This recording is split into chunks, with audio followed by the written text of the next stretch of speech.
我瞒着父母怀孕了，要和男朋友结婚，还没进门，准婆婆就发来了家规文档。第二天，我却在短视频评论区发现男友的阴谋。你既然如此狠心，那别怪我下手太狠了。大家好，开始今天的分享之前，希望你能给人间烟火点个订阅，我将会分享更多优质的内容。我打开准婆婆刚发的文件，映入眼帘的是黑色粗体的标题：齐家家规。齐母刚才说进齐家门，就要跟我讲一下齐家的规矩，直接给我发了一份文档。我虽奇怪，但毕竟要嫁给齐超了，就当提前了解这个家了。然而继续往下一看，我瞬间气得肚子发疼。家规第1条，结婚以后要和公婆一起住，并且把即将要买的房子主卧给他们二老。要和公婆一起住就算了，我和齐超商量好一起付首付的房子，居然只能住次卧。我呵呵一笑，往下看去。第2条，怀孕必须工作到8月再休产假，多存些钱好生孩子。真是谢谢了，即便我现在就休产假，也不至于没钱生孩子。然而下面的家规更让我呼吸粗重。第3条，不要把钱花在穿衣打扮上，有钱多往孩子丈夫身上花，一切以家庭为重。哼，就算我结婚了，我在是孩子的母亲、丈夫的老婆之前，更是我自己。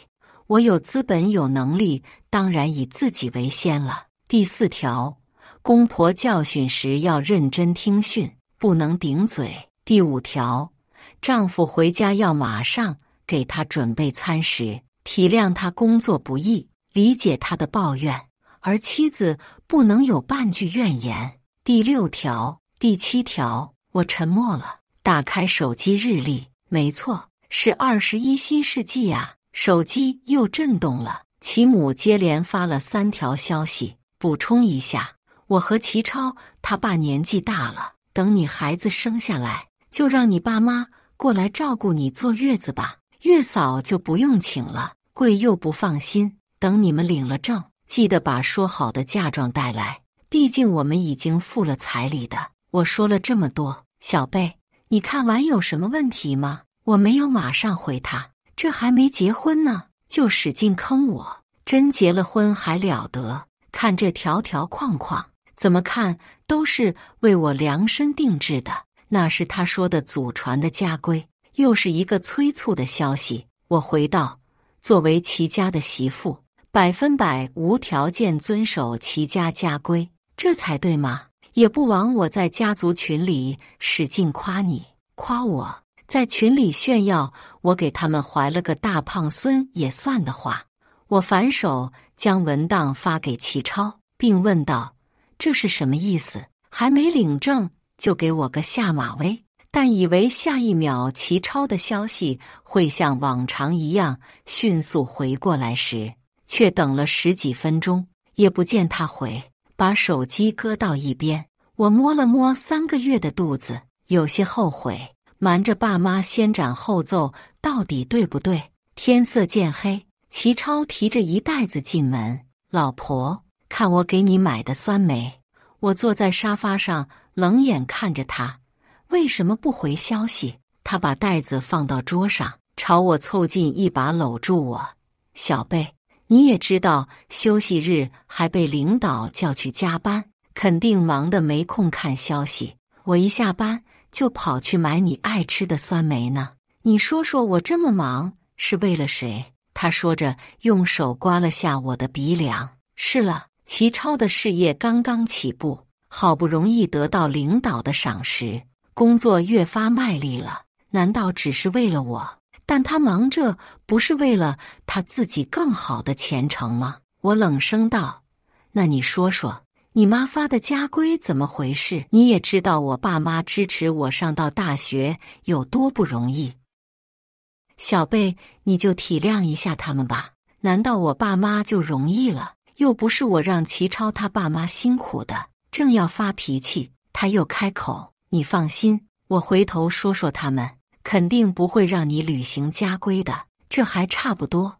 我忍不住吐槽，这家规从头到尾都是约束你家媳妇的，怎么不见约束你的？他没有说话，只是抬手揉着我的头发出神。我转了下眼珠子，那说好的月子中心呢？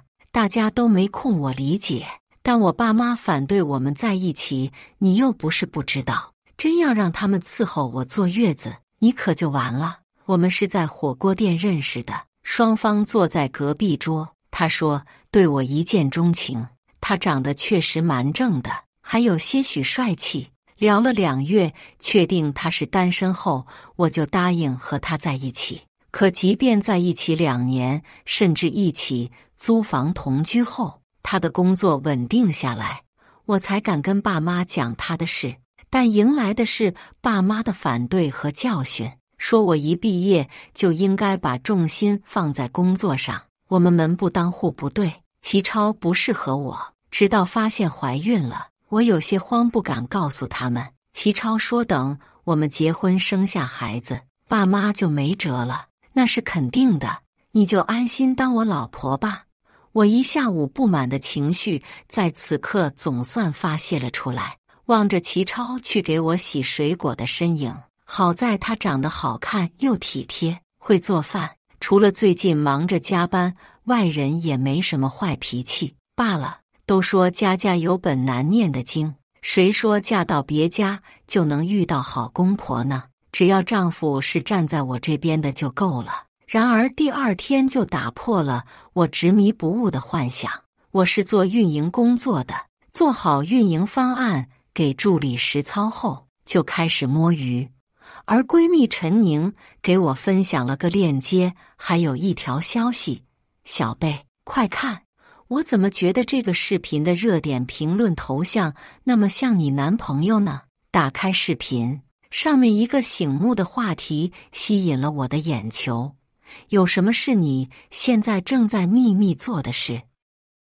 评论区第3条昵称叫白月光177，他2万赞的回复让我很是生气。我心里很爱前任，但现在要和现任结婚了，她已经怀孕了。可2个月前前任来找我复合，我打算和现任结婚，买个房子，等孩子生下来立马和现任离婚。因为前任也怀孕了，当然，他的评论下被一堆热心网友说他这样不道德，会有报应的。这个热评的主人在下面又回复了一句：我也不怕遭受什么谴责，毕竟我付了彩礼的，我想如何就如何。这年头居然还有这么恶心的人，不怕风水轮流转吗？可这个人的头像是一个年轻男子朝着另一边看去的模样，仿佛另一边还站着一个人。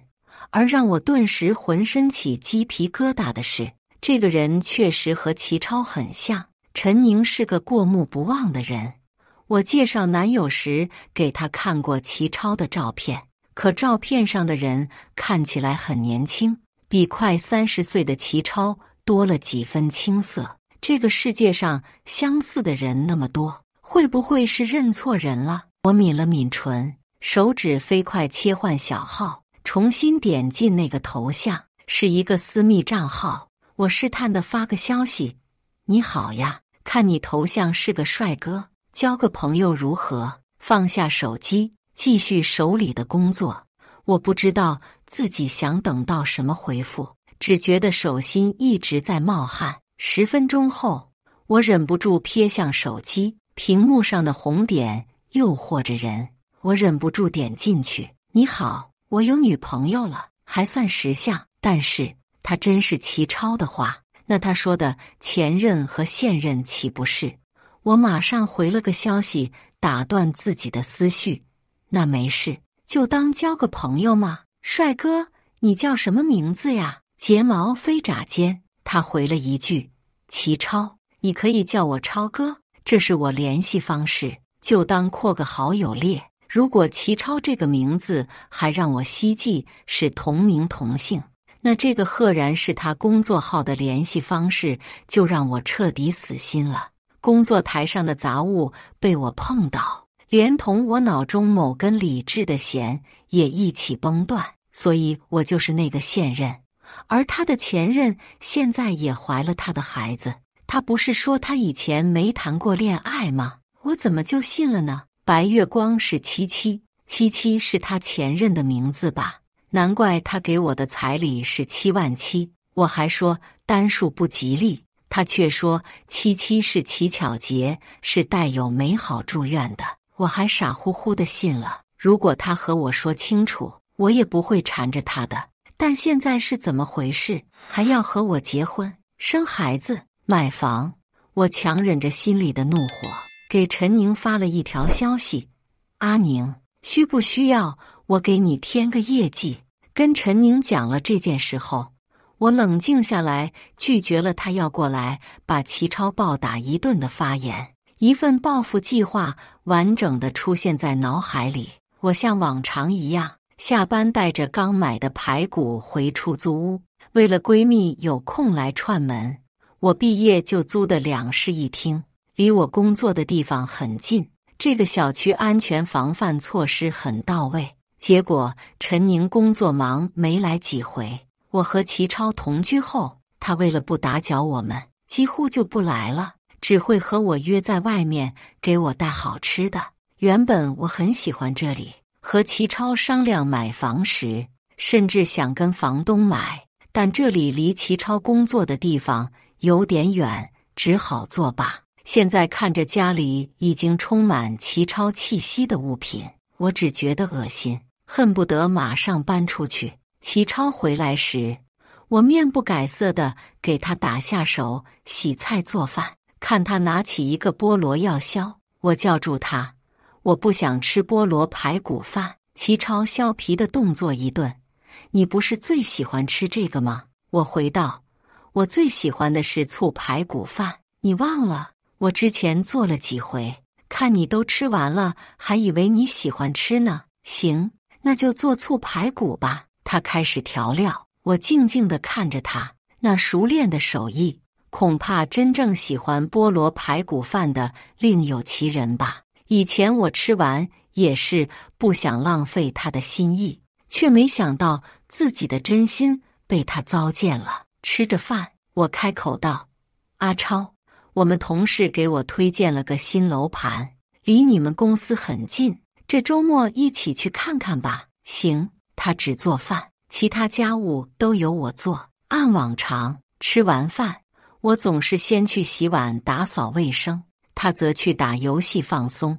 我总是看他做饭的面子上，包容他，毕竟我的手艺真拿不出手。可现在转念一想，要是我会做饭，是不是也要承包了这份工作？毕竟他妈妈可叮嘱了我，下班时要给他宝贝儿子准备丰富的餐食。周末，齐月把他爸妈从他们老家小镇接过来，和我们一起去看房。有已经安排好的中介带领，陈宁、齐月是见过的。为了不让他们疑心，他推了他们公司最好的销售过来，这也是为了让我们的计划万无一失。不愧是金牌销售，把这里夸得天花乱坠。这里的楼盘确实很不错，离齐超公司很近，交通也方便。看他们异动的模样，我也撺掇齐母，阿姨，这个最大的房间就给你们二老住刚刚好。齐母朝她老公点头，却又说，但这4室2厅是不是太大了？齐超和齐父齐齐点头赞同。我解释道，不会的，我和齐超一间，剩下的2间给孩子住，孩子也要有私人空间的。说着，我假装不好意思地摸了摸肚子，而且谁说只生一个孩子的？等这个生下，我再生一个，你们抱孙子的概率就更大了。我话刚说完，没错过他们瞬间发亮的眼睛。会有2个孩子没错，一个我的，一个齐超前任的。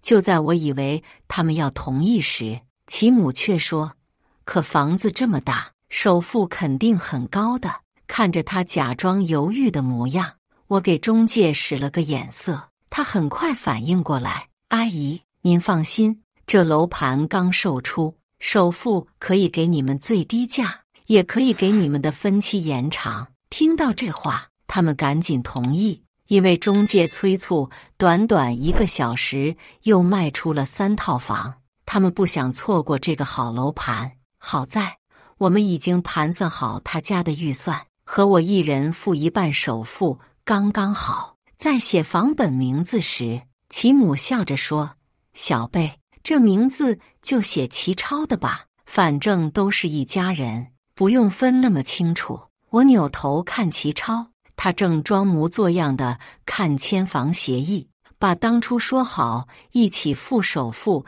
填2个人的名字的事抛到九霄云外了。我重重点头，行啊。刚应下，低头看协议的齐超迅速抬头嘬了我一下，我强忍着抬手擦拭脸颊的冲动，听着他像往常一样的甜言蜜语：“贝贝，你真好，我以后会好好待你和孩子的。”好，信你。笑着看了一脸打趣的公婆，给齐超赚了首付的钱，爸妈以前给的零花钱加上我的工资，大部分在这1秒消失了，但一点失落也没有。我可不是吃亏的主，房子还需要装修钱，但这间房子太大，哪怕最低的首付也花光了他们一家的积蓄。于是第2天讨论装修时，他们就提出让我爸妈出钱，给的理由是齐超出钱了，他的爸妈也出了，没有理由我爸妈不出。想起昨天齐母说填了齐超的名字也不让我吃亏，月供就由齐超还。话是这样说，但我们俩的工资都得上交给他，留下几千块给我们做生活费。好家伙，婚后赚的钱都是夫妻共同财产，真正还月供的是谁还不一定呢。而现在他们居然提出齐超还月供，我就得出装修钱，我都要气笑了，都把我当冤大头呢。不过我还是同意了，表示会和父母商量。正当我准备去进行下一个计划时，我接到了齐超让我去买单的电话。来到包厢外，他正吹嘘刚买了大楼盘的新房，还升了职，娶了个大老板的女儿。我暗暗冷笑，这么厉害，连买单的钱都没有，还敢因为升职给同事请客。他为了付首付，连上个月工资都搭进去了，这几天都是吃我的喝我的，也是时候该让他付出代价了。他一见到我就招手，怎么这么慢，还不快过来？哟，从不这样对我说话的人，现在为了面子装大方，对我开始指挥起来了。我也不着急，一把坐到他旁边，还没晚呢，你们多点些酒菜，我老公请客，大家都别客气呀。一男子坐在我们对面，还真拿起菜单点了好酒好菜。嫂子，那我们就不客气了。我笑着点头，表示随意。而齐超凑近我耳朵，小贝，钱带够了没有？放心，足够多，再多也不会再给你花的。后半句话我没有说出口，看他们又点了大几千的酒菜，我准备离去，我去买单。离开包厢前，我丢下一句话，齐超没有怀疑，继续和同事唱 K 起来。想来他也是觉得我怀孕会耽误他放松，巴不得我买完单早走。我是早走了，但没买单。打了车来到闺蜜的住处，她已经帮我把行李搬过来了。陈宁递给我一串钥匙，大到电脑桌，小到牙刷都给你拿过来了，钥匙还你。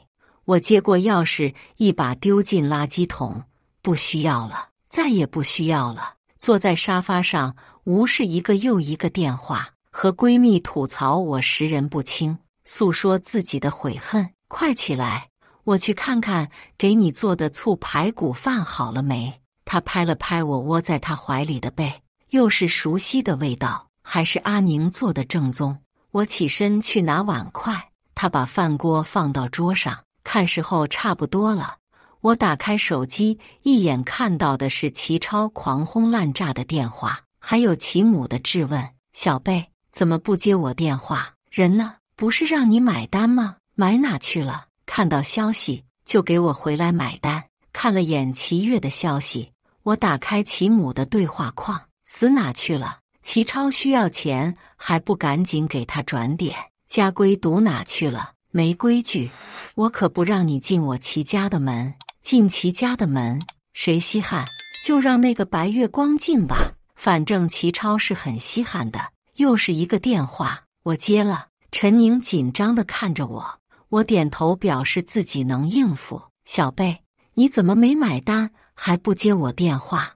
你知道包厢服务员来找我买单时我出了多大的丑吗？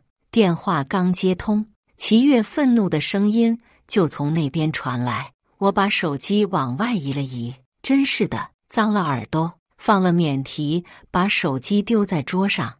是吗？哎呦，我忘了。那你就让你同事付钱吗？别提他们，见我没钱还骂我，说要买单，一个个都跑了。我扑哧笑出声，我仿佛能想象到他的同事一脸鄙夷地嫌弃他没钱还请客的模样。你还笑？要不是我从……他突然止住了声音，我猜测着接话，要不是你从小三那借钱，你恐怕就被那会所报警进警局了。七七才不是小三呢，你才……等等，你都知道了。他的声音越来越小，就在我以为他完全沉默了时，他的声音又响起：那正好，我们就不结婚了。不过彩礼可是已经给你了，你嫁妆还没给我呢。说起嫁妆，当时他们对我结婚后再给嫁妆并不反对，现在的我很清楚，是因为嫁妆是婚后带来的，就算是夫妻共同财产，要是我们离婚了，嫁妆就得平分，而彩礼是婚前给的，他们一起诉就得还给他们。算盘打得可真精啊！我正想着，他不要脸的话再次传来，彩礼我也不一定要回来，等你生了儿子，彩礼就不用退了，每个月给几千块抚养费就行了。这是把我当生育工具呢？我反问，那要是女儿呢？我妈说了，要是女儿就不要了，彩礼你退我们一半就行，剩下的就当是给孩子到成年的抚养费了。我气急反笑，一个孩子3万多养到成年，这是在做什么白日梦？我的天，真是恶心他妈夸恶心！悬崖边扭秧歌。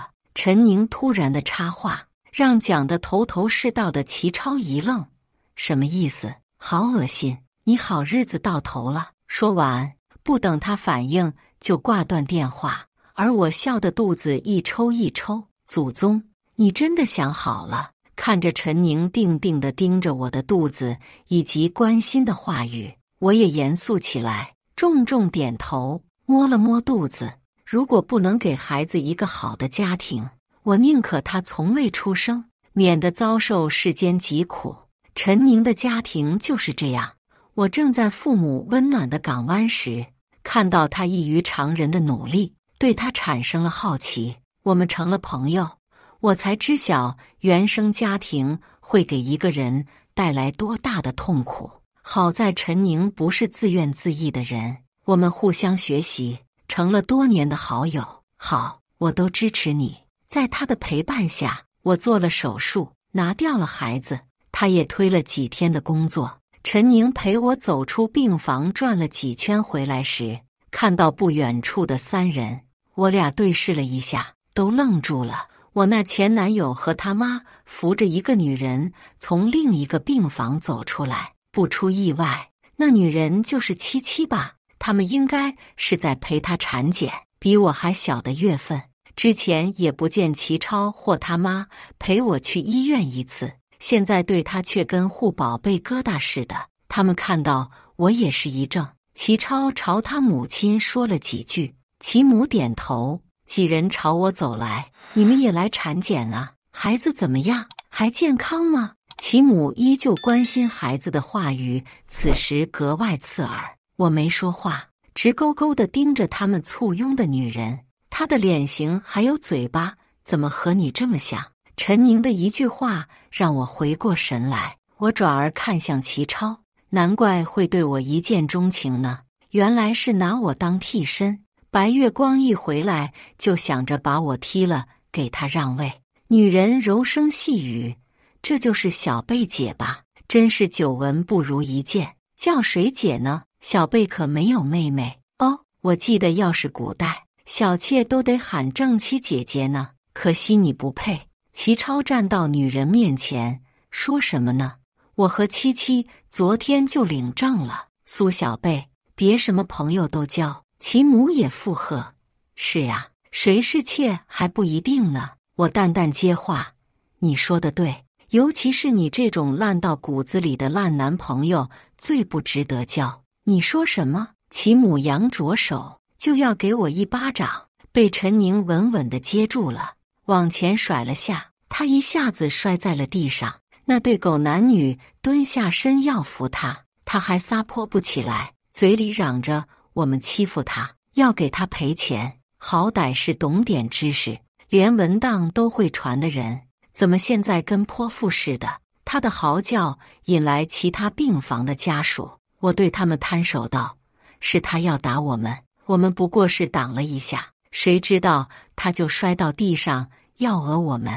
我才不告诉他们陈宁的力气很大，甚至可以将我抱起来。那老太婆想来也摔疼了。”果不其然，马上有人对闻声赶来的护士说：“我看到了，确实是他们对那俩姑娘先动手的。”还有一开始就围观的大婶说道：“我说你们讹诈还讹到医院来了，公路上还讹不够吗？”周围人的你一言我一语，促使齐超满脸通红，赶紧扶着他妈站起来：“妹妹，你产检怎么穿着病号服啊？是不是生病了？”这白莲花可真是观察细致啊！原本还要骂我的齐母瞬间变了脸色：“生什么病了？我大孙子不要紧吧？”陈宁挡在我面前，拦住要冲过来摸我肚子的齐母。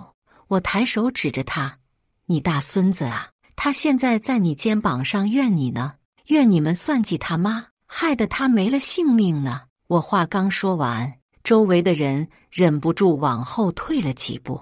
白莲花看了眼齐母，脸色也瞬间变白了起来。齐超似是明白了：“你把孩子打掉了。”我轻笑：“不然呢？留着他任由你们糟践，喊凤凰男霸，喊白莲花一声妈，再喊封建祖母奶奶，我想想都为他难受。”原本被我吓着僵住了的齐母也缓过来：“什么？你还我孙子？”那泼妇做事就要过来撕我，但很快就被医生和护士厉声制止了。当医院是菜市场呢？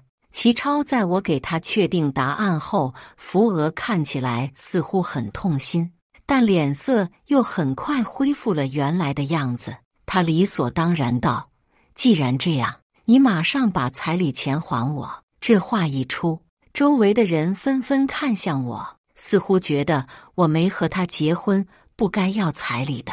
我风轻云淡接茬：“行啊，你什么时候把首付的钱还我，我什么时候就还你彩礼。”明白过来的众人又开始瞪他们，窃窃私语着：“这感情还没结婚就出轨了，把人搞怀孕了还要还彩礼就算了，房子首付钱居然不还给人家。”他们都呆住了，看样子这才想起来，房子首付我也付了一半。那租的房子我昨天就让房东去赶人了，今天应该都搬去新房住了。房子写的是我儿子的名字，你说你出钱了，就拿出证据啊！此时齐母想到这一茬，开始理直气壮了。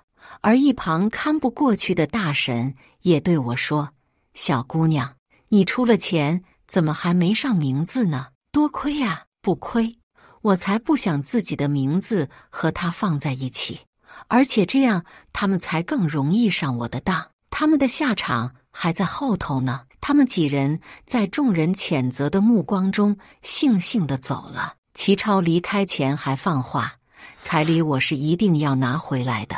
他会急着要彩礼的缘由，我也很清楚。他们一家已经没有什么钱了，衣食住行都要开销，不像往常一样由我毫不在意的先付款，他们一家后享用。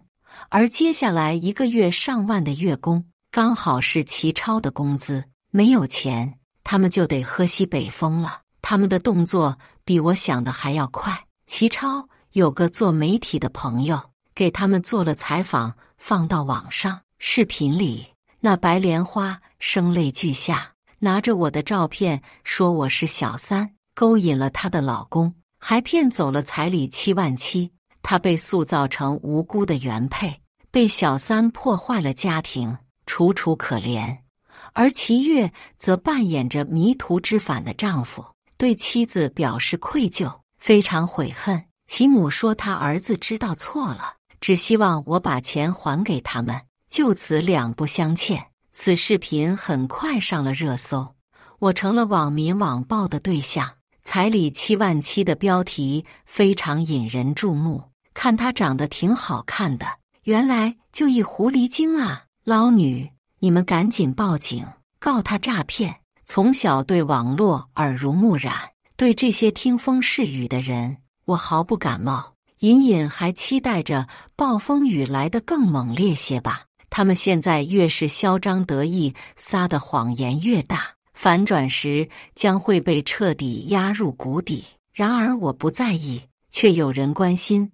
我拿着手机，颤抖地看着电话弹出的称谓：小贝，你怎么样？事情究竟是怎么回事？你讲清楚，别担心，有爸妈在。爸爸打的电话，妈妈先开了口。一直以来，我瞒着他们的委屈与畏惧他们的责骂，此时彻底迸发。陈宁轻拍着我的后背，我还是一句话也说不出来。他则帮我跟爸妈讲了来龙去脉。这畜生，看我不收拾他！爸爸愤怒的声音从电话那头传来，妈妈轻柔的声音安慰着我：小贝别怕，我们来给你出气。没有听到爸妈的教训，我那紧张的心情渐渐缓了下来。我冷静道：爸妈，你们放心，我想自己来。再三跟他们保证后，他们才放手让我出击。毕竟我可是他们的女儿。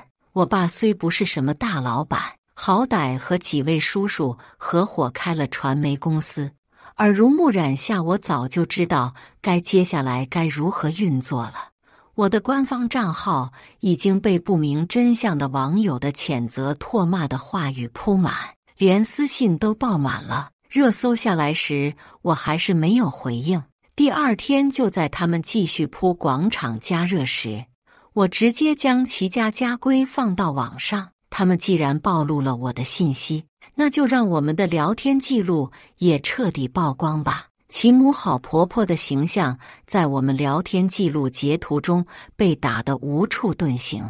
我将我们的故事写了个小作文，从初见恋爱到怀孕出轨，事无巨细，又放了诸多照片，有迹可循，彻底洗清我是小三的罪名。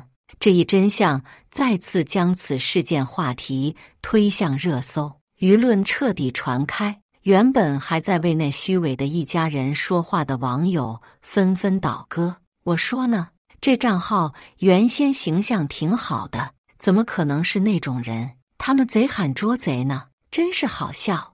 你们看视频和照片，这两人确实有几分相似，替身梗真恶心人。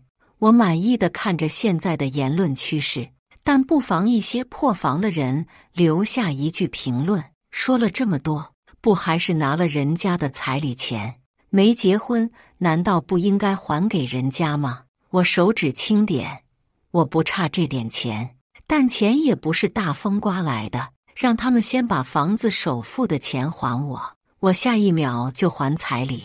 我的回复成了热评，第一次有了上万的点赞，那人的评论也被1000人回复。悠悠，楼上破房了，还7万7，这数额也太膈应人了。楼主做得对，别彩礼先还了，首付的钱却拿不回来。在舆论发酵的同时，我甩下一封起诉文书，再次将新的替身梗女主反击话题顶上热搜。我起诉立案的证据很充分，当初我转账给齐超时就备注了是结婚买首付的钱，以及转账记录银行流水，证明了他的房子我有出资的事实。现在我们没有结婚，他们理应还钱。与此同时，我还列了这2年我给他们一家购买东西的消费记录，要求他们归还。这还是跟去年一个分手连饺子都要算账的人学的。钱虽然不多，但能给他们添堵还是很乐意的。他们不高兴了，对簿公堂时声声说我是自愿给他们买的，可有钱人做先例啊。齐超无法，只得也将他给我的花销也算了笔账，居然还打算给我做饭的时间也要算钱。我马上应道，那这就不得不算下我洗碗整理卫生的钱了。他这才不得不取消掉这一笔账。然而我的花销数额却是他给我花的10倍。最后法院判定他要归还我几十万的钱款以及10万的精神损失费，同时也勒令我将彩礼还给他们。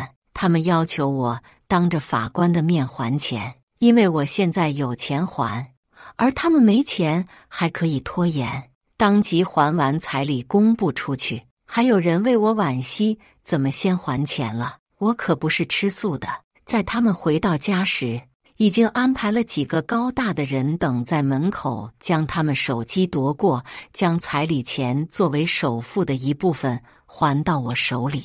他们这种人就是欺软怕硬。齐超发消息骂我，说我不该做这么绝，果断拉黑了。我可是醒悟了，不再是刚毕业被他随便几句就哄骗的姑娘，若不绝情下场惨的可就是我了。而且若给他们喘息的机会，一定会顺着杆往上爬的。齐超的爸妈没有退休金，一家子就靠着他的工资养活，加上房贷，他身上的负累尤其重。网上舆情的热搜人肉已经波及到他们公司了，他被开除，连重新找工作都到处碰壁，一连几个月还不上房贷，他们已经进入了征信黑名单了。最后房子只能转让给别人，在法院强制执行下，他们得到的钱先还给了我，同时所剩无几的钱也被屡次上门讨要补偿的邦奇悦而被网暴失业的媒体朋友拿走了大半。当时舆论朝我袭来时，公司虽没有立马开除我，但也表示了不满。事情结束后，我果断辞职，回到了爸妈的怀抱，跟他们承认了我的错误。我也明白了，爸妈他们当时的反对是真心为我担忧着想。怎么样，继承爸妈家业的感觉如何？听着陈宁轻快的话语，我能感觉到他心情很不错。我轻笑，还不错，有2年的工作经验了，但说实话，我还是想出去自己打拼。爸妈对我这段时间的工作表现很满意，同意我自己去尝试了。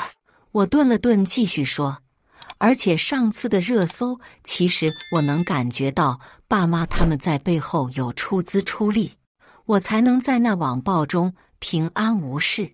但毕竟他们能护我一时，又不能护我一世，我不想让他们老是为我担心。那都行，反正我都支持你。我问道，这么高兴，什么好事呀？没见到人，我也隐约感觉到他的兴奋。他笑出了声，告诉你个秘密，我买房了，付了个首付，房贷绝对没那渣男那么重，即便是几个月不工作，我也能还得起。他长叹的声音传来，我终于有个自己的家了。阿宁，我也是你的家人，永远都是。那当然，我给你留了房间呢，欢迎你随时回家。我们又聊了许久。陈宁好奇齐超后来的去向，因为一朝被蛇咬，我时刻让人关注着他，即便我不关注，也有人会将他们的近况拍下来传到网上去博眼球。谁让他们当初露出真容采访，后来真相大白，直接成了过街老鼠。齐超他们一家彻底身败名裂，找不到工作，只能灰溜溜地回到老家。奈何信息发达呀，他们的家在某个小镇上，有些人还做短视频，常常可以看到博主指着他家门说：“看，这就是77000彩礼门当事人的家。”他们走哪都被指指点点，可惜他们只剩老家的房子，无处可去了。有一次，他们用别人的手机给我打电话，我接通时，他们激动的声音就从那边传来：“小贝啊，我让那女人和阿超离婚，你们和好怎么样？一夜夫妻百日恩嘛。”我以为会听到齐超的反驳声时，他低沉的声音却很快从那头传来：“小贝，我真的知道错了。”我嗤笑：“不要你的白月光了。”齐超还没讲话，齐母就抢答：“要什么？现在他孩子生下来了，是个大胖小子。小贝，虽然你之前的孩子没了，但现在一样可以当妈了。”听他们颓废疲惫的声音，我只觉得畅快。原来白月光在柴米油盐之后真的会变成白米粒呀！我无痛当妈，只接受一种，就是你们喊我一声妈。我错了。我暗暗朝他们竖了个中指。你们怎么能这样？我给你生了孩子呀！一道让我曾经略微恍神，如今淡然面对的声音从手机传来，啪嗒，是手机摔落的声音，但通话还没有挂断。哼！你个懒女人，生了孩子又怎么样？之前怀孕我也是伺候够了，现在你可没有资本使唤我们一家子了。再说，你当初嫌我家穷，将阿超抛弃了，最后他要发达时，你又来攀扯，你简直是个扫把星。齐超，女人刺耳的尖叫声从电话那头传来，这还是那个柔弱的白月光吗？被喊话的人拿起了手机，朝他们呼道：“都别说了，小贝，我们现在这个样子你也听到了，怎么样，爽了吧？”他好像明白我不会原谅他的事实，激愤着对我说话。我加了把火，若是能更惨一点就更好了。也许是我的话应验了。5年后，77000彩礼再上热搜，白月光找前任当托盘侠了。他们一家这几年都在那小镇做零工过活，而前不久那孩子突然生病，验血之后发现根本就不是齐超的孩子，而变成白米粒的七七在他们发现后被他们暴打一顿。齐超一家子被送了进去吃公饭，那女人则带着孩子离开了。这一切都有视频可见，网友又吃了一大波瓜。如今我的工作很是顺利，成立了个人工作室，陈宁的房贷也还完了。小贝，今天休息，你还加班？看，我给你带了你爱吃的。我的闺蜜可以自由出入工作室，我这里随时为她留了位置，就像她的房子给我留了房间一样。阿宁，还是你做的饭香。全剧完，接下来是我们本期第2个故事。正月初6订婚当日，我喊了准婆婆一声妈，结果她当众说叫我阿姨。还没到改口的时候，我的男朋友在一旁没有出声。我心中冷笑，以为我是什么好欺负的主。我啪的一巴掌扇在男友脸上，这么重要的日子，怎么不把你妈带过来？我和尚家硕谈了5年，为了亲朋好友们的方便，我们选在春节放假，正月初6订婚。尚家硕带着聘礼来到了我家，进门时，尚家硕有礼貌地先给我妈妈和各位亲戚拜了个年，又将聘礼盒递到妈妈的手中。我妈将盒子打开一看，里面居然什么也没有。我妈虽是疑惑，却还是笑着进了屋子，让各位亲戚们上车，准备去往预定的酒宴。在车上，我问尚家硕，聘礼盒是怎么回事？怎么是空的？上家硕向我解释，我妈说今天人多眼杂，里面装太贵重的东西容易丢，所以让我拿了空盒子，就是走个形式。其实我并不喜欢我这个准婆婆，我这个准婆婆也看不上我。我和上家硕恋爱了5年，我见到这个准婆婆的次数还不过5次，但是她总是能办到令我意想不到事情。我有些生气地问，正常来说那个盒子都应该打开给我家亲戚看看的，我妈一看是空的，都没好意思打开。还好我家亲戚不是个多话的，不然你带个空盒子，不白白叫人家笑话我家。上家硕看我有些生气，耐心地哄着，那5斤本就是你的，只不过今天是多，怕丢了罢了。也是我妈没想到这点，别生气了呀，等到晚上我就给你，明天你带着回家吃个饭，就都解决了。我和上家硕能走到今天，就是因为他这个人对我还不错。我生气了，总能哄着我来。可是对于他妈妈，我是真的很无语。我把头转了过去，并不想理他。过了一会，上家硕似乎想到了什么，突然语气有些兴奋地问我：“宁，这是你哪个亲戚家的房子？怎么这么大？”这就是我家的房子。可是上家硕没有来过，我家有很多套房子，这套也是最大的。通常是我家来亲戚了，为了能住下，我爸妈才会搬回来住一些日子。其余时间，因为我不在家住，我爸和我妈觉得房子太大不舒服，打扫起来也费劲。我妈又不喜欢请家政，于是他们2人就在公司附近又买了间小公寓。可我心中还在赌气刚才的那件事，所以并没有理他。很快到了酒店，我们把亲戚迎进了大包厢。进门后，2方亲戚都在互相道着恭喜。我也趁着间隙对准婆婆拜了个年。谁想到我这个准婆婆当作没看见一样，没出一声。不过这件事很快被各位亲戚们的谈话掀过。我二姨人会说话，就对着我这准婆婆刘玉华说：“亲家保养得真好，这脸多有光泽呀，真是人逢喜事精神爽哈。”刘玉华一听被夸了，顿时笑得更开心，还不忘炫耀：“哎呀，这多亏我儿子，他呀最孝顺，给我买的护肤品都是大几百的品牌，这人啊就得会享受，得用一些贵的东西。”二姨家中可是做女子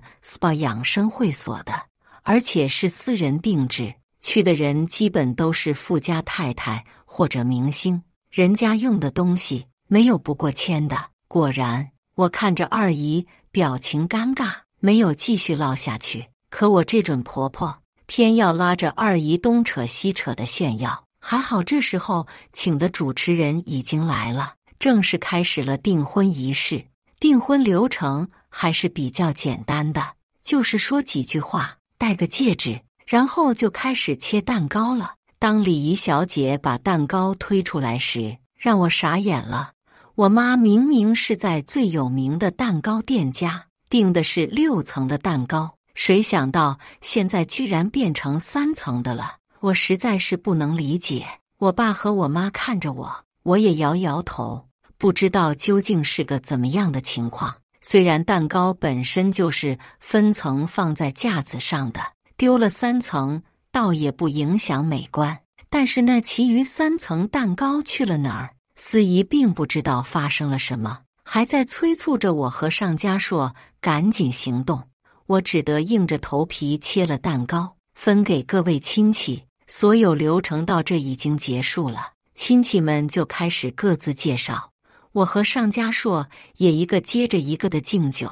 在此期间，我以要去洗手间为由，拉着上家硕去找了酒楼经理，问他另外3层蛋糕的去向。因为前几天是一起来的这家酒楼，所以经理对我们是有印象的。经理说，刚才我的准婆婆找了他们，让他们把蛋糕拆下来，只上3层就行，其余的便拿走了。听完他说这句话，我很是生气，可尚家硕的反应就很平常。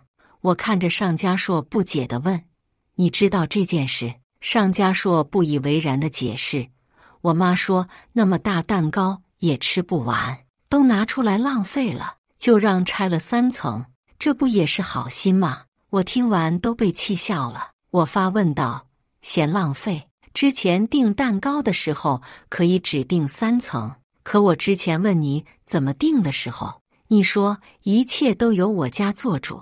我妈订完后，你们却又把它拆了，还不告诉我。”尚家硕拍着我的后背：“别生气了，我妈也没想这么多，就想着晚上你说不定想吃，就留下一些，这不是太忙了，才忘记和你商量了吗？”我躲开尚家硕的手，语气不善地说：“是，这还是我的错了是吧？我若是还生气，是不是还得说我不识好歹？”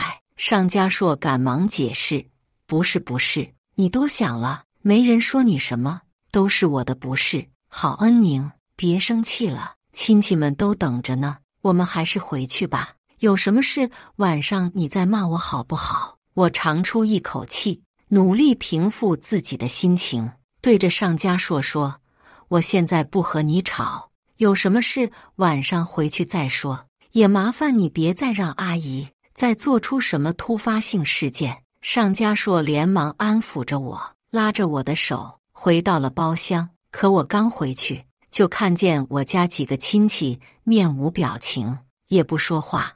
我爸和我妈脸上表情也十分奇怪。一大桌子，我家亲戚这边鸦雀无声，另一边却热热闹闹的。我顺着声音看向另一边，我那准婆婆身边正站着一位身穿高仿裙子、笑得含蓄羞涩的妙龄女子。身边那女子看到我俩，小跑着过来，一头撞进了尚家硕的怀里，夹着嗓子说着：“硕硕哥，好久不见了。”看此情况，我那准婆婆笑得开心，大声说着：“家硕，你还记得吧？这是你文文妹妹，你看你文文妹妹记性多好，一眼就认出来你了。”我看着在尚家硕怀里的小姑娘，又看了看我妈。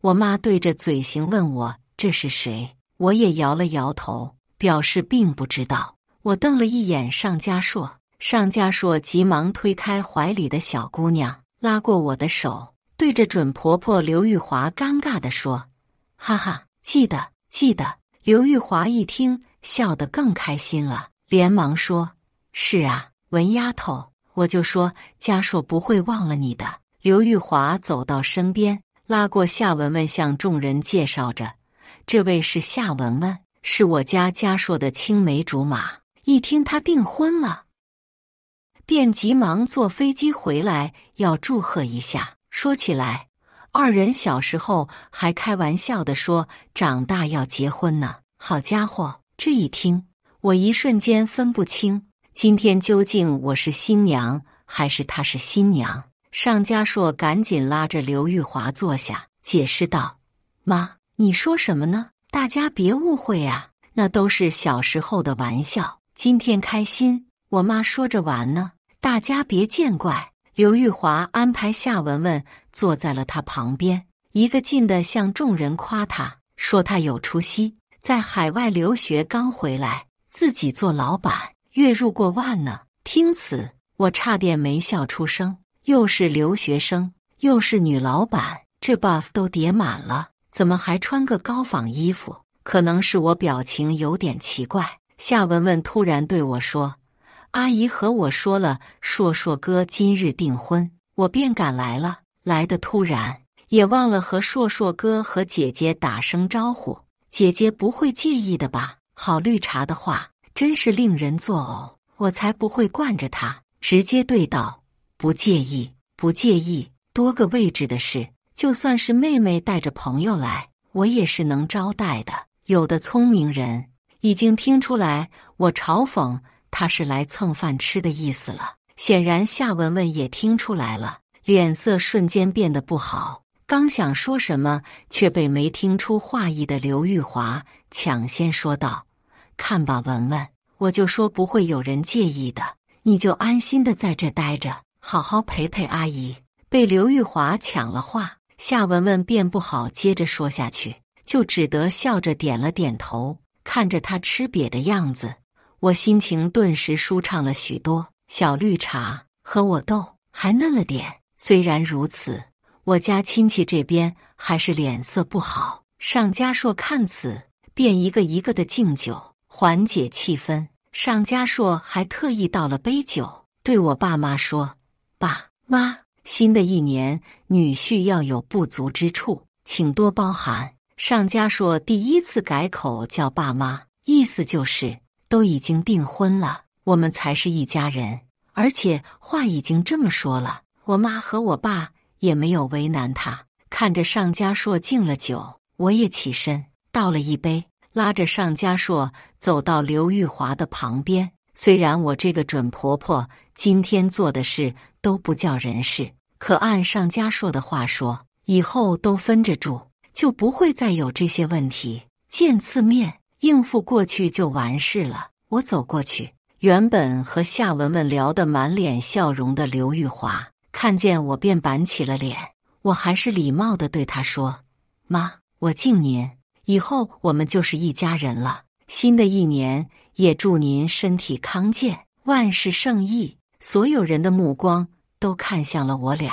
刘玉华拿起酒杯对我说：“叫我阿姨。”还没到改口的时候，我终于知道什么叫做给脸不要脸了。此时我爸妈的脸色已经黑了，而我已经忍了他一天了。既然给了他台阶，他不下的话，那就滚下去吧。看着刘玉华马上要和我碰到的酒杯，我一下子站直身子，把手中的酒杯砸到地上，然后转头对着我身边的尚家硕狠狠地甩了一巴掌。我笑着说：“这么重要的木子，怎么不把你妈带过来？”全场死一般的寂静。我拍了拍手，接着说：“你连你妈都不带来，既然你没有诚意订婚，那我们就一拍两散。不好意思了，各位，今天订婚取消了，等一会我家请伯伯姨姨们吃饭。”刘玉华终于反应过来了，站起来大喊道：“你什么意思？你的意思是这婚不结了？”我妈站起来没好气地说道：“我女儿说的那么清楚了，你是听不懂人话吗？”尚家硕也看着我，一脸不可置信地说：“恩宁，都是我的错，你别冲动，你别说气话。”我将刚才的戒指摘了下来，扔到尚家硕身上。我们已经没什么好说的了，我家什么也没拿你们的，这酒席也是我家定的。你现在赶紧带着你家人走，不然我就叫请人赶你们出去。我爸也站了起来，打开了包厢大门，声音低沉地说：“都给我走。”刘玉华站起来，阴阳怪气地说：“你们一个一个就是欺负我们孤儿寡母是吧？谁稀罕你们家呀？要不是我家家硕喜欢，我才不会同意这门亲事呢。就凭你女儿也配？”我妈冷嗤一声：“我家恩宁配你们10个来回带拐弯，赶紧给我滚！”最后我爸叫了保安，把他们都赶走了，又开了一个包厢，请了家中的亲戚们吃饭。晚上我回到了家，尚家硕不断地发着微信给我道歉，我想都不想理。尚家硕看我不回，开始问我的那些东西都怎么办。我本来想说我不要了，可突然想到我有几条限量款的项链还在首饰盒里，便和他说让他帮我收拾一下，明日约个地点给我。尚家硕说好，便约在了一家咖啡馆。第二天我到的时候，尚家硕已经在里面等我了。我坐到对面，便开门见山的要我的东西。尚家硕把行李箱递给我，我就起身想走。尚家硕赶忙说：“我们就不能坐下来好好聊一聊吗？”我摇摇头，我跟你已经没什么可说的了。尚家硕还想说什么，可突然表情有些扭曲，然后对我说了句稍等，便去了洗手间。他的手机在桌子上不断地响着，我刚瞟了一眼，就看到夏文文发的微信弹出了提示框，上面说着：硕硕哥，昨天晚上酒店里的事情，你不打算对我负责吗？光这一句话就已经刺了我的眼睛。都是成年人了，懂得都懂，只是让我没想到他居然能边睡着别的女人边给我发小作文，我真是瞎了眼了，怎么没早些看到他的真面目？我没等上家说出来，便拖着行李箱走了，顺便拉黑了他。这种人渣，我是不想再扯上关系了。我没有我想象中的难过伤心，毕竟他和他妈做的事是真的恶心到了我。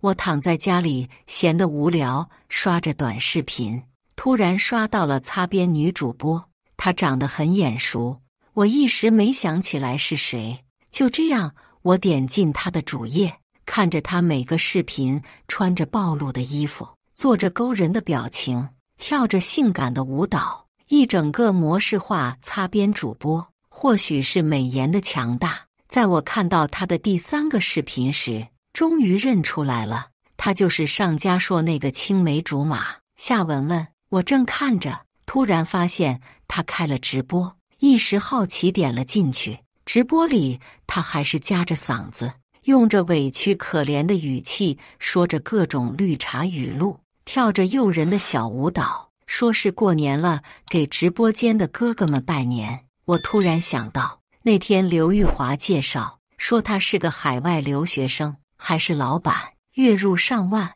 我终于明白了，海外留学生指的是去国外整了容，刚回来，自己做老板是开直播没签公司。至于月入过万，可能就是这些大哥的打赏吧。果然，说话是个技术活，不过怎样都和我没有关系了。毕竟我和上佳硕已经分手了，再也不用看见他们了。可这城市似乎有些小了。1个月之后，我正在商场中买东西时，居然遇到了他们。我正在一家大牌店中试衣服，刚走出来就看见了他俩。此时的夏文文正在和店员吵架，店员看我出来了，连忙拉我过去，对着夏文文说：真是不好意思，这件的这个尺码只剩这一件了，还是这位小姐先看中的，要不您先等这位小姐试完，她不满意的话，您再试一下，可以吗？夏文文看见是我，突然换了一个语气：哟，这不是宁姐姐吗？姐姐今天也来买衣服啊。上佳硕也看见是我，不屑地白了我一眼，搂过夏文文的腰，似乎是在故意对我炫耀，意思是他上佳硕不缺我一个女的。我没搭理他俩，而夏文文似乎来了劲，她接着说：宁姐姐，我也很喜欢这件衣服，但是店员说只剩这一件了，姐姐能不能让我先试？我实在是不喜欢她绿茶的样子，直接对道：我先看中的当然是我先试，凡事都讲究个先来后到，我不喜欢了才能轮得到你，你只配捡我剩下的，懂吗？我看了一眼上佳硕，他的表情变化的真是有趣。夏文文显然是被我最后一句话给刺激到了，也不装了，冲着我说：这件衣服可是大牌，你买得起吗？买不起就不要试，还脏了人家的衣服。上佳硕也阴沉着脸对我说：都是聪明人，你说话别阴阳怪气的，反正你也不会买，让我们试一试怎么了？店员看了我一眼，没有说话。我经常来这家买衣服，他是认识我的，可他不认识上佳硕，毕竟我从前是不会和上佳硕出来逛街的。我并不想搭理上佳硕，他这种表里不一的人渣，多说一句都恶心。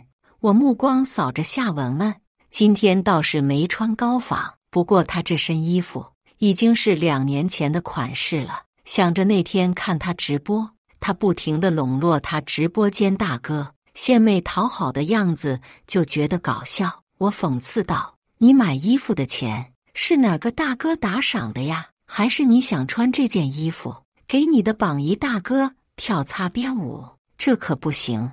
这件衣服料多，不太合适。尚嘉硕听我这么说，并没有什么反应，显然他是已经知道了夏文文的工作了。看来他还挺不挑的，这样的女的他也能接受。可夏文文听我这么说，好似受到了莫大的屈辱，脸一阵红一阵黑，生气地说着：“江恩宁，你少胡说八道！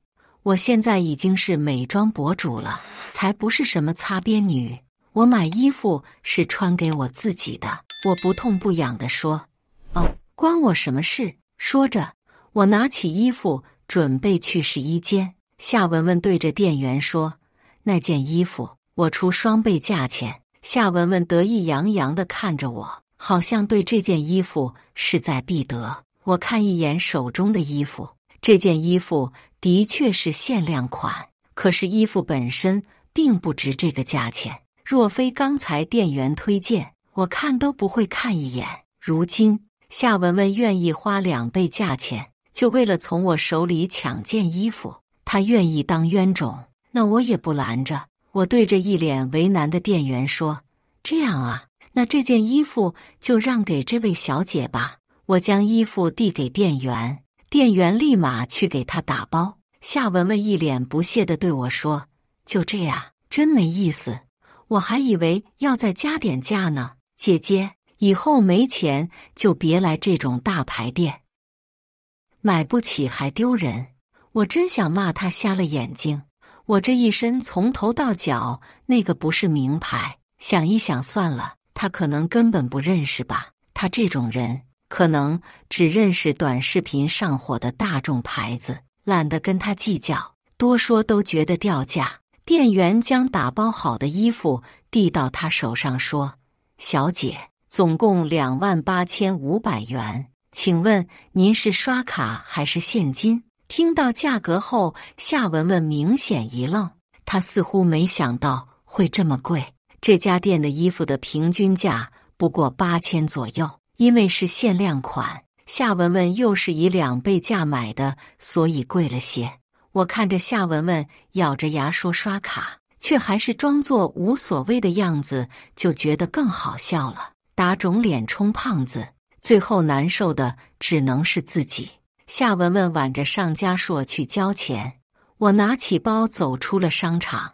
我已经没了再逛下去的心思，便开车回了家。过了2天，刘玉华突然给我打了电话，我想也没想便去接了。可是他不死心的给我打了好几通，我不知道他找我究竟有什么事。在他打的第5通时，我接通了，电话里传来了刘玉华愤怒的声音：“江恩宁，你什么意思？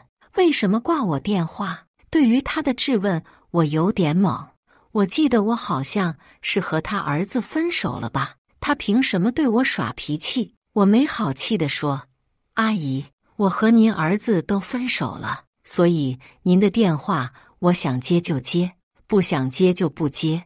您怎么管得这么宽呢？”刘玉华听我这么说话，更加生气地吼道：“再怎么说我也是你的辈，长辈电话也能想挂就挂吗？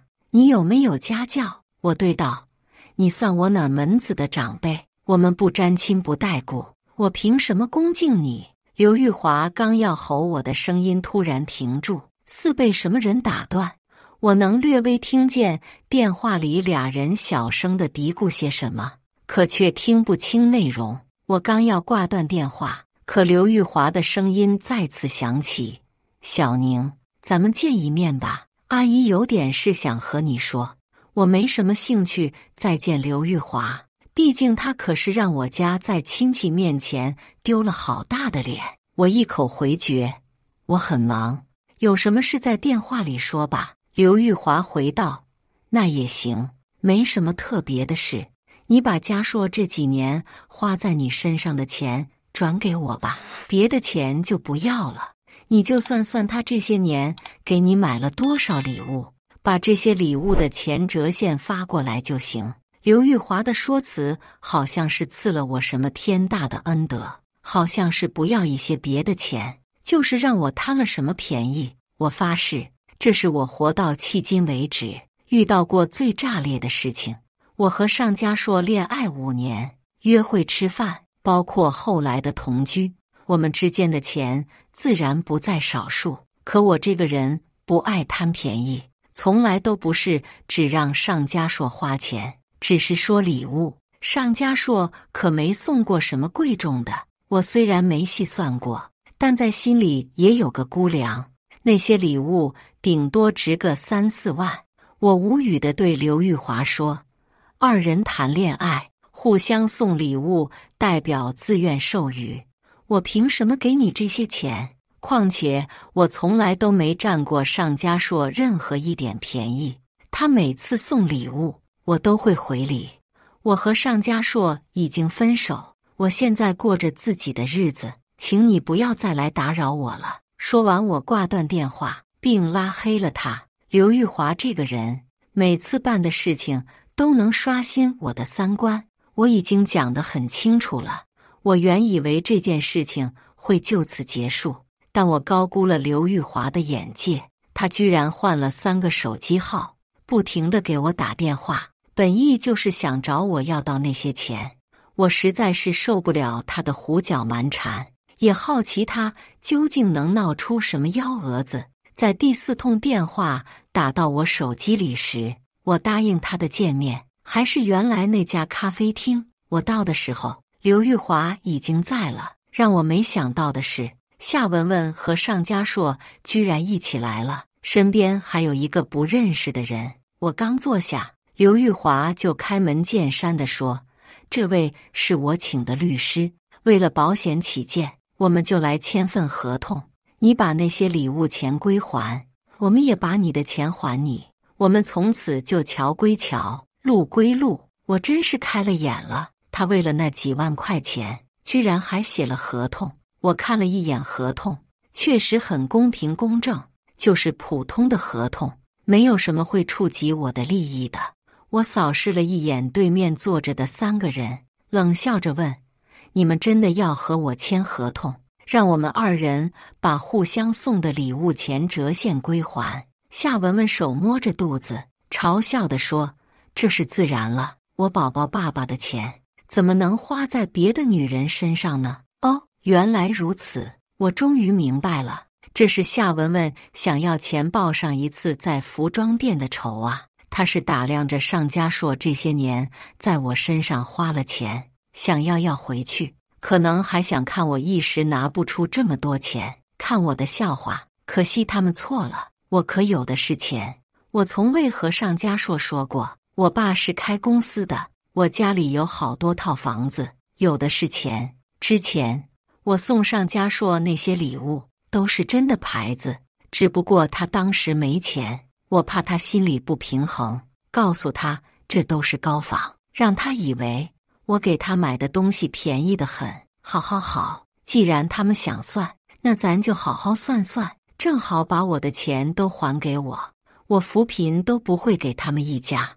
我潇洒地在合同上签了字，看我签完，他们3个那叫一个开心。刘玉华咳了2声，将一张纸递到我面前，好，这是我儿子列的单子，上面都是他这些年送你的东西，你看看有没有多的，我们可不占你便宜。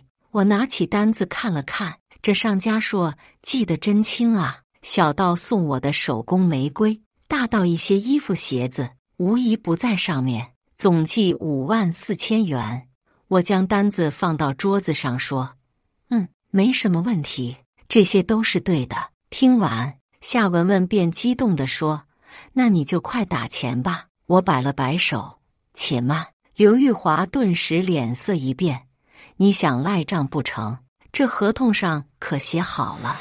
我笑着缓缓地说，你们的事算完了，我的可没算完呢。夏文文冷哼一声，放心吧，差不了你那几千块钱的。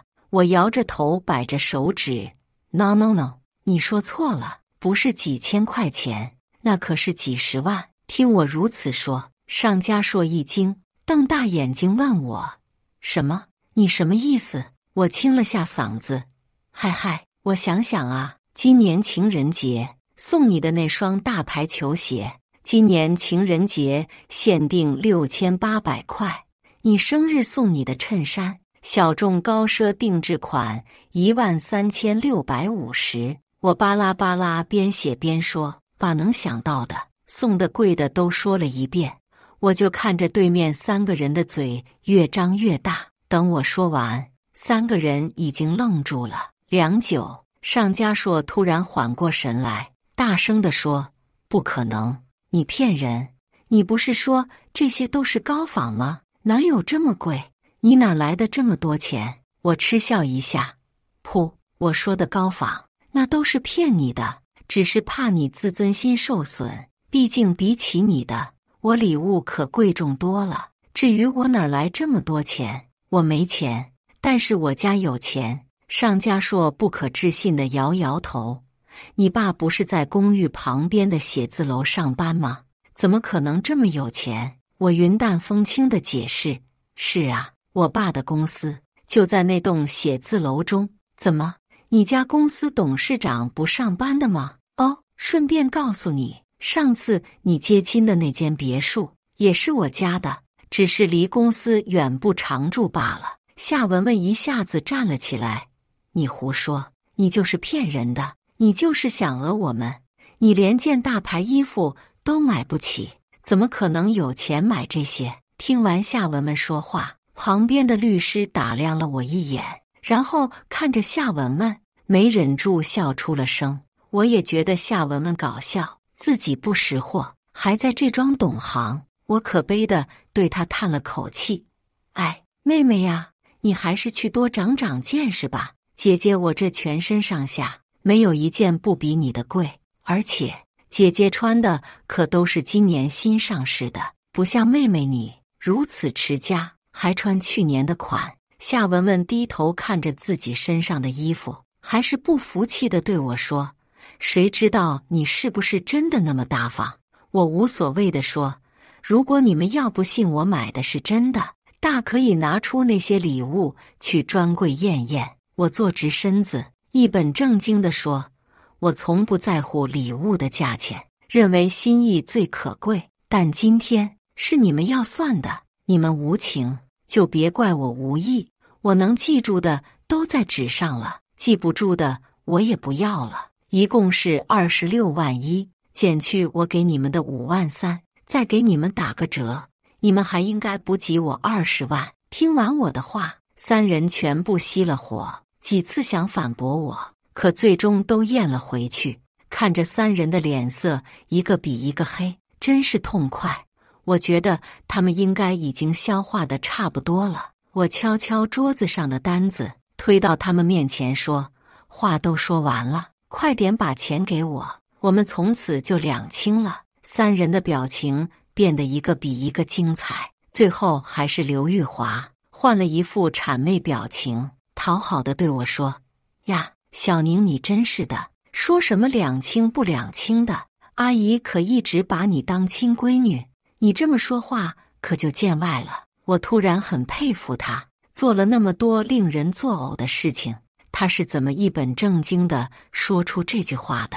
我敲了敲桌子上的合同单，言辞肯定地说：“阿姨可不是什么人都能当我妈的，赶紧把钱给我吧，你还想赖账不成？合同上可是清楚地写着呢，违约2倍赔偿哦。”见刘玉华说话不起作用，夏文文开始装起了可怜，红着眼眶说：“姐姐，我这肚子里还怀着硕硕哥的孩子，苦了我们没关系，可是小孩子用钱啊，不能没有营养啊。”我真怀疑夏文文脑子有问题，认为别人的脑子也和他一样有问题。这是尚家硕和他的孩子，我和尚家硕已经分手了，还要帮前男友养孩子，我是什么很贱的人吗？我质问地说：“你没病吧？尚家硕和你的孩子和我有什么关系？”尚家硕也开始对我打起了感情牌，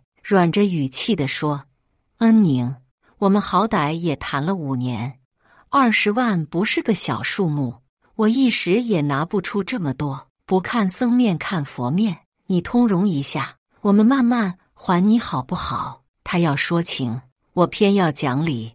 若是今天拿不出钱来的是我，你觉得你们会同意我慢慢还吗？自己恶毒，却要求别人善良，凭什么？你这些年银行卡里存的钱比20万多了，赶紧给我，我可不想和你们有任何瓜葛。三人还在不停地劝我，可我态度强硬，若是不给钱，我就去仲裁，到时候他们就算违约了，那可是要赔双倍的。最后他们终于认了命，尚家硕咬着牙将20万打到了我的卡上。我看着入账短信，笑着说，那就谢谢你们如此慷慨了，还帮我请了律师。他们不仅没收到钱，还倒赔了我20万，又花钱请了律师，如此得不偿失，几人差点要当场吐血。我拿起包刚要走，忽然想起了什么，我转头笑着说，哦对了，尚家说现在工作的地方可是我舅舅的公司哦，既然说了从此两清，那就别在我家公司了。尚家硕还在后面大声质问着我什么意思，我没有理他，转身走出了咖啡厅，给我舅舅打了个电话。尚家硕明天就能收到解雇通知书了。深呼吸了一下，这空气真的是新鲜又自由。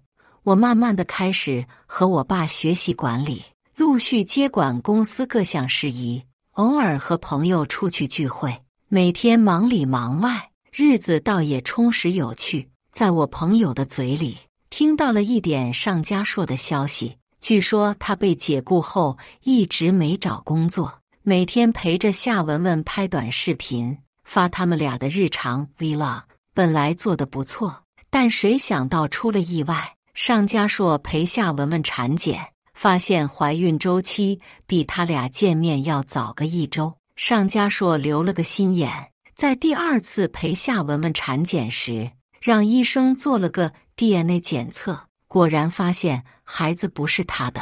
尚家硕知道自己成了接盘侠，气得对夏文文大打出手，下手太重，给夏文文孩子打流产了。夏文文醒了后，得知自己再也不能怀孕，直接报了警。尚家硕被判了4年有期徒刑。刘玉华在去看尚家硕的路上，不小心出了车祸，因抢救不及时而去世了。其实听到这些消息的时候，我并没有觉得有多开心，就像是之前说的，我和他们该报的仇都报了，早在那天的咖啡厅就两清了。我只是感叹，这人不能作恶多端，不然早晚要遭到报应的。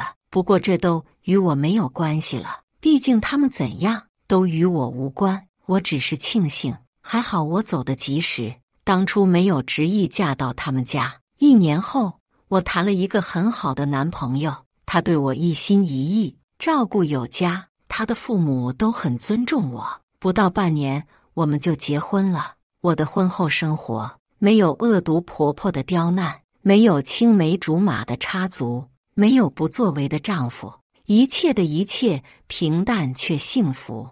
我想，这就是最好的样子吧。以上就是今天分享的故事，大家有什么想说的、想吐槽的，欢迎在下方评论交流，也更希望能给人间烟火点个订阅，我将会分享更多优质的故事内容。